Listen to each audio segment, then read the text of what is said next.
आज की video tutorial में हम सीखेंगे कि कैसे MS पावर पॉइंट के इंसर्ट मेन्यू के अलग अलग टूल्स का यूज़ किया जाता है। तो चलिए शुरू करते हैं। पिछली क्लास में हमने होम मेन्यू कवर किया था और होम मेन्यू के बाद जो अगला ऑप्शन है, इसमें आज का जो हमारा टॉपिक रहेगा उसमें पावर पॉइंट का इंसर्ट मेन्यू। और इसके कई सारे टूल हैं जो आज हम बात करेंगे। जैसे आप देखिए, इंसर्ट में आप क्या क्या चीज़ें ला सकते हैं, क्या क्या इंसर्ट करा सकते हैं। तो आज हम बात करेंगे स्लाइड पे टेबल कैसे लाते हैं, इमेजेस कैसे लाते हैं, इलस्ट्रेशंस के क्या यूज़ हैं। ठीक है जी। सो ओवरऑल आज के जो क्लास में हम लोग ना इंसर्ट के जितने ऑप्शंस हैं वो कवर करेंगे। शुरू करते हैं। ठीक है, सबसे पहले तो कोई भी एक पीपीटी जब आप बनाते हैं, सबसे पहले तो ये समझ लीजिए कि कोई भी पीपीटी आप बनाते हैं जब, तो इसमें जब भी आपने मान लीजिए आपने कोई पीपीटी बनाया, कुछ पेजेस बनाए, तो सबसे पहला जो इंसर्ट में ऑप्शन आता है वो है न्यू में जाके स्लाइड्स लेना।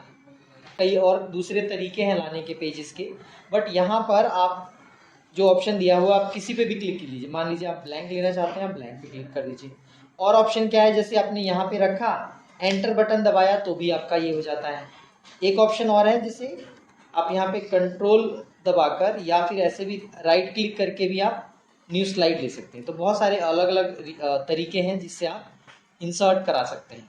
टेबल लेके आना, टेबल लेके आने से मतलब है कि इंसर्ट में गए, मान लीजिए आप कोई लिस्ट बना रहे हैं, उस लिस्ट में आपकी क्या क्या नीड है।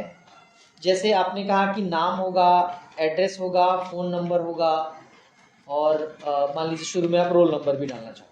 तो ऐसे आपने 4 कॉलम लिए, नीचे कितना जाना चाहते हैं, कितने लोगों की लिस्ट है, आप इस तरह से। तो यहाँ पे जो ये ऑप्शन है, इससे आप 8 लोगों का ही लिस्ट बना सकते हैं। तो ऐसे आप ले सकते हैं। अगर 8 से ज़्यादा लोगों का आपको बनाना है तो आप यहाँ इंसर्ट में जाके, यहाँ जाके और फिर आप इंसर्ट में जाएंगे और कितने कॉलम्स चाहिए। कॉलम मतलब मान लीजिए आपने कहा कि 4 चाहिए हमें, और कितने रोज, मान लीजिए आप कह रहे हैं जी मेरे को ना 10 लोगों की लिस्ट है, तो मैंने 11 कॉलम ले लिए, सॉरी 11 रो ले लिए और एंटर मारा। तो आप देख सकते हैं, आप यहाँ पे रोल नंबर लिख दीजिए। टैब दबाने से अगले सेल में जाता है। यहाँ पे आप नेम लिख सकते हैं, यहाँ पे आप एड्रेस लिख दिया आपने, और यहाँ पे आप कॉन्टैक्ट नंबर या फ़ोन नंबर ऐसे आप लिख रहे हैं। तो इस तरह से आप डाटा को मैनेज कर सकते हैं। इसमें आपको, इसमें अगर बाद में बढ़ाना हो तो आप यहाँ पे जाके लास्ट में इधर यहाँ रख के राइट क्लिक करके भी आप कुछ चीज़ें कर सकते हैं। अदरवाइज आपको इसके जब एक बार टेबल बन जाता है तो ये कुछ ऑप्शंस और नए खुल जाते हैं, जो हम आगे क्लास में इसको डिटेल में कवर करेंगे। तो ये तरीका है आपको टेबल लेकर आने का। नेक्स्ट जो हमारा ऑप्शन है वो है इंसर्ट के अंदर पिक्चर लेके आना। मान लीजिए कि आप कह रहे हैं जी आर्टिफिशियल इंटेलिजेंस पे आपका एक टॉपिक है और आप कुछ इसमें बता रहे हैं, आप बता रहे हैं एडवांटेजेस, या आप बता रहे हैं ये क्या है।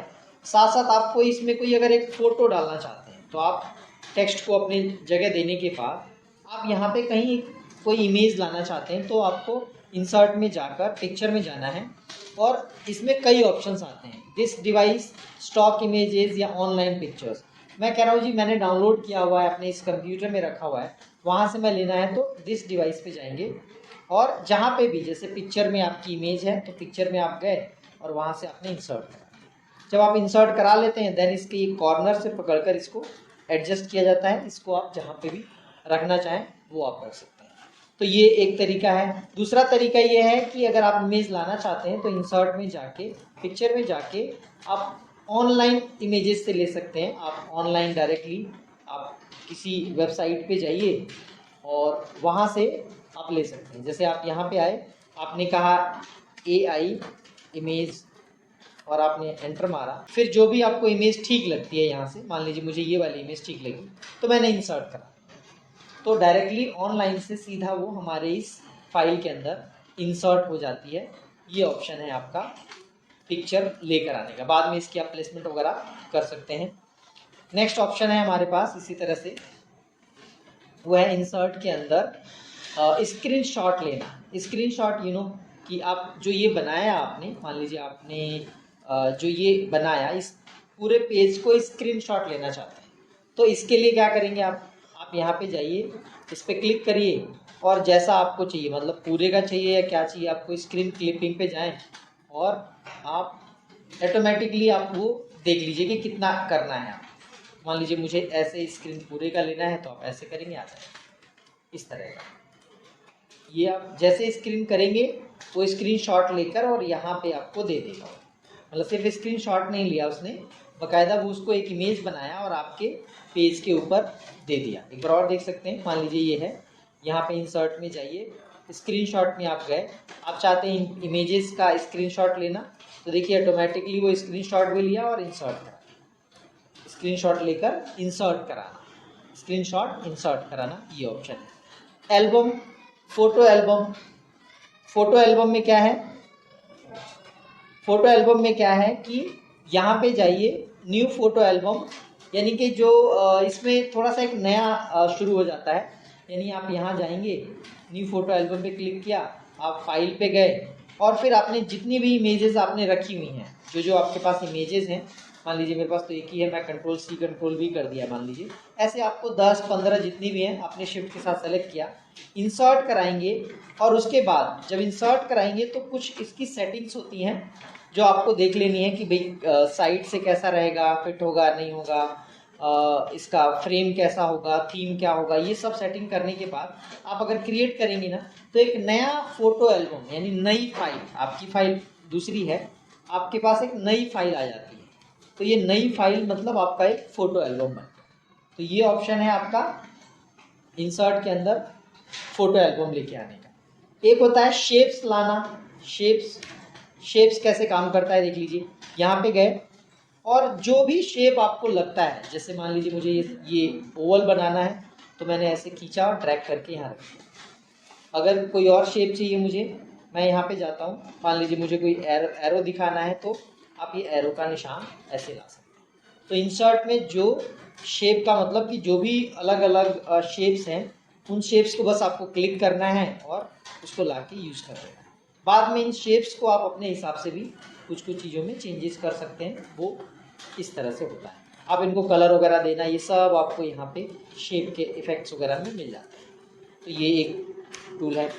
इसके अलावा आइकन्स होते हैं, जो कुछ आइकन जैसे आप यहाँ पे क्लिक करेंगे, जैसे आप क्लिक करते हैं आपको एक जगह लेके जाएगा आपको ऑनलाइन भी, और जो भी आइकन आपको ठीक लगे, मान लीजिए आप जो पीपीटी बना रहे हैं उसके अंदर गोल से रिलेटेड या कोई कंपैरिजन से रिलेटेड कुछ आप दे रहे हैं, तो मान लीजिए मुझे ये ठीक लग रहा है, मैंने इस पर क्लिक किया और इंसर्ट करा लिया, तो देखिए ऑटोमेटिकली वो यहाँ पे आ गया। बाद में इसके साइजेस वगैरह और ये सब आप खुद से कर सकते हैं। इसके बाद इंसर्ट में अगला है smart art graphics. Smart art graphics देखो कुछ ऐसा होता है कि जैसे आप ये जो बनाते हैं आप लोग, तो इसमें आपने याद होगा, आपने जो शुरू के क्लासेस में आपने देखा कि हम इस पर क्लिक करते थे, होम में जाते थे और यहाँ कन्वर्ट टू स्मार्ट आर्ट होता था, उस पर क्लिक कर दिया तो वो वैसा ही बना देता था। जैसे यहाँ गए, आपने इसको ऑप्शन को सेलेक्ट किया, होम मेन्यू के अंदर आए और कन्वर्ट टू स्मार्ट आर्ट पे जाके आपने अगर ऐसे बना दिया तो उस तरह से कन्वर्ट कर देता था। अब यही काम को आपको दूसरे तरीके से, यानी कि अगर एक नया पेज में लेता हूँ, आपको यहाँ पे करना है तो आपको पहले इंसर्ट में जाना होगा, स्मार्ट आर्ट में जाना होगा और फिर जो भी स्मार्ट आर्ट आपको ठीक लगता है, जैसे मान लीजिए आप कोई हायरार्की बना रहे हैं तो हायरार्की पे क्लिक करा और हायरार्की में आपने यहाँ पे क्लिक करा और ऐसे, तो बाद में आप इसको भर सकते हैं यहाँ पे। जैसे आप जैसे मान लीजिए आपने कहा जी दादाजी, फिर यहाँ पे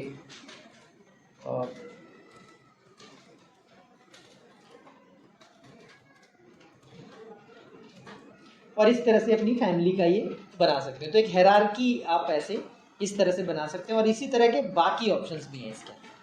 आप जब यहाँ जाएंगे ना स्मार्ट आर्ट में तो बहुत सारे आपको ये ऑप्शंस मिलेंगे, आपको जो भी यूज़ करना है, जैसा भी यूज़ करना है, बस आप उस पर क्लिक कर दीजिए, ओके कर दीजिए, वो यहाँ पे बन के आ जाएगा। इस तरह के ऑप्शंस जो भी आपको यूज़ करना है, इंसर्ट में जाइए, स्मार्ट आर्ट में जाइए, जो भी आपको ठीक लगता है उस ऑप्शन को देखिए और उस पर क्लिक करिए और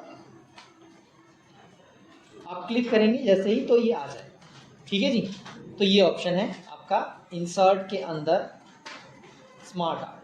चार्ट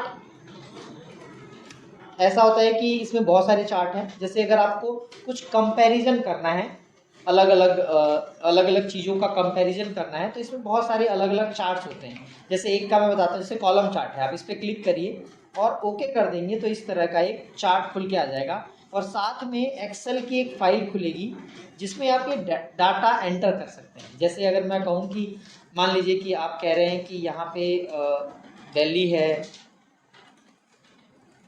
मुंबई है और ऐसे ही आप यहाँ पे चेन्नई कर दे रहे हैं। फिर आपने यहाँ पे कहा कोई भी एक डाटा, जैसे आप कह रहे हैं कि आप किसी पर्टिकुलर कंपनी में हैं, टारगेट के मामले में आप बात कर रहे हैं, तो आपने कहा जी इन्होंने 100 किया, इन्होंने 125 किया है, ये 85 पे हैं। तो जब आप ऐसे करेंगे तो इस तरह से ये दिखाएगा आपको, ठीक है जी। आप चाहें तो ये कैटेगरीज जो नहीं चाहिए वो आप इसको कम कर सकते हैं, तो जितना कम कर देंगे उस हिसाब से ये इसको कम कर सकते हैं। आप इस ऊपर लेके जाएंगे तो ये आपको उतना ही दिखाएगा जितने की इसकी नीड है। जैसे यहाँ से आपने किया ये ऐसे, तो आप देखिए ऐसे आप समझ सकते हैं इनके कलर के हिसाब से दिल्ली, मुंबई, चेन्नई। इसी तरह से आप दूसरे जो चार्ट्स हैं उनका आप यूज़ कर सकते हैं इंसर्ट मेन्यू के अंदर जाके, और चार्ट्स का बहुत सारे अलग अलग चार्ट हैं, एक एक करके आप इनका यूज़ कर सकते हैं। आशा है आज के इस वीडियो से आपको काफ़ी कुछ सीखने को मिलेगा। Thank you so much.